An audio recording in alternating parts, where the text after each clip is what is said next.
Halo, selamat datang pada materi tentang pajak bumi dan bangunan.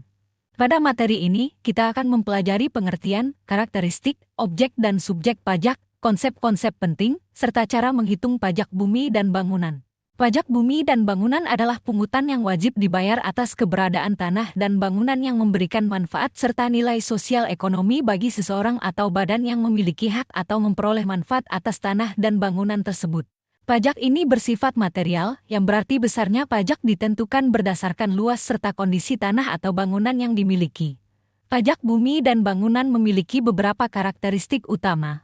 Pertama, pajak ini dikenakan atas objek berupa tanah dan bangunan. Kedua, pajak ini bersifat kebendaan atau berorientasi pada objek pajak. Ketiga, untuk sektor perdesaan dan perkotaan, pengelolaannya dilakukan oleh pemerintah daerah. Dan keempat, pajak ini dibayarkan setiap tahun. Objek pajak bumi dan bangunan terbagi menjadi dua kelompok, yaitu bumi dan bangunan. Yang termasuk kategori bumi atau tanah antara lain tanah, kebun, sawah, dan lahan pertambangan. Sedangkan yang termasuk kategori bangunan antara lain rumah, apartemen, gedung perkantoran, rumah toko, dan pabrik. Semua objek tersebut dapat dikenakan pajak bumi dan bangunan sesuai dengan ketentuan yang berlaku. Meski demikian, tidak semua tanah dan bangunan menjadi objek pajak bumi dan bangunan. Beberapa objek dikecualikan berdasarkan fungsi dan manfaatnya.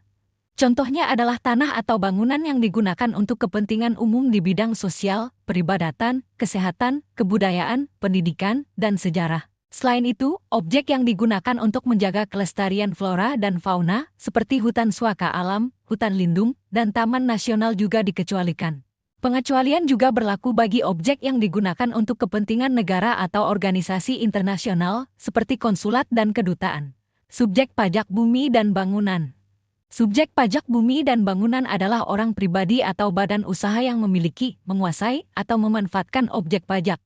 Bahkan dalam kondisi tertentu, penyewa juga dapat menjadi subjek pajak apabila menikmati manfaat dari objek tersebut.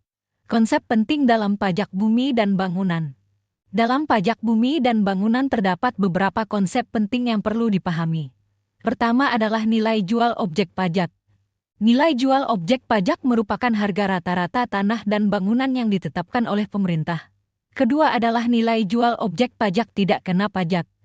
Ini merupakan bagian nilai tertentu yang tidak dikenakan pajak. Ketiga adalah nilai jual kena pajak. Nilai ini merupakan bagian dari nilai objek pajak yang digunakan sebagai dasar dalam menghitung besarnya pajak yang terutang. Pemahaman terhadap ketiga konsep ini sangat penting karena menjadi dasar perhitungan pajak bumi dan bangunan. Berdasarkan ketentuan yang berlaku, tarif pajak bumi dan bangunan adalah sebesar 0,5%. Dasar pengenaan pajaknya adalah nilai jual objek pajak. Dengan demikian, semakin tinggi nilai objek pajak yang dimiliki, maka semakin besar pula potensi pajak yang harus dibayarkan. Sekarang kita akan membahas rumus dasar perhitungan pajak bumi dan bangunan. Langkah pertama adalah menghitung nilai jual objek pajak. Nilai jual objek pajak diperoleh dari penjumlahan antara nilai tanah dan nilai bangunan. Nilai tanah dihitung dari luas tanah dikalikan nilai tanah per meter persegi. Sedangkan nilai bangunan dihitung dari luas bangunan dikalikan nilai bangunan per meter persegi. Selanjutnya terdapat nilai jual objek pajak tidak kena pajak sebesar 12 juta rupiah. Untuk mendapatkan dasar penghitungan pajak, nilai jual objek pajak dikurangi terlebih dahulu dengan nilai jual objek pajak tidak kena pajak. Kemudian dihitung nilai jual kena pajak, yang besarnya dapat berupa 40% atau 20% dari nilai yang telah diperoleh sebelumnya sesuai ketentuan yang berlaku. Setelah itu, pajak bumi dan bangunan yang terutang dihitung dengan mengalihkan tarif 0,5% dengan nilai jual kena pajak. Secara sederhana, rumusnya adalah pajak bumi dan bangunan sama dengan tarif dikalikan nilai jual kena pajak.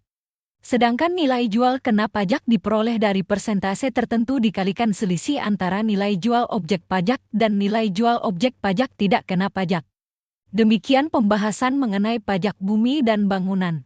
Melalui materi ini, kita telah mempelajari pengertian, karakteristik, objek dan subjek pajak, konsep-konsep penting, tarif, serta rumus perhitungan pajak bumi dan bangunan. Semoga materi ini dapat membantu Anda memahami dasar-dasar pajak bumi dan bangunan dengan lebih baik. Terima kasih dan jangan lupa membaca regulasi, modul atau buku untuk lebih detail.